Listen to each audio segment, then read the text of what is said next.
There was a recent study about novel krill oils and their impact on triglycerides.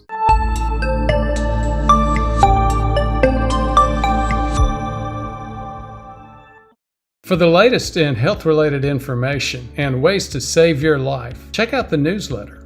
Now, that was in JAMA, the Journal of the AMA, one of the top journals of the world for medical science. It was in January of this year. And here's what they did. They did a post hoc pooled analysis of the Trilogy 1 and 2 trials. The Trilogy trials originally, 1 and 2, were set up for different purposes. But as often happens, once you set up a large clinical trial, a large study, people can go back in. Usually the researchers that were involved in building that database can go back into that database and look at other things that might be related. So this is what the authors did here. They determined the efficacy and safety of 4 grams per day of an omega-3 formula derived from krill oil as treatment for severe hypertriglyceridemia. So triglycerides, those of you who don't remember, the standard target for triglycerides is supposed to be 150 or less. I tend to push harder, so I want it to be 100 or less. I had a patient just yesterday who was up to 100 and he was frustrated that he was that high. I was too. And we had a lot of discussion about mostly carbs in the diet. That's a major driver. But again, there's new information coming out which says, look, triglycerides often respond to omega-3s. So like this one. They pulled the data from 2 randomized clinical trials, including 520 patients. The blood triglyceride levels were reduced 26% at 12 weeks. Blood triglycerides were reduced 26% at 12 weeks and 33%, a little over 1/3 at 26 weeks versus 15% and 21% from placebo at 12 and 26 weeks, respectively. So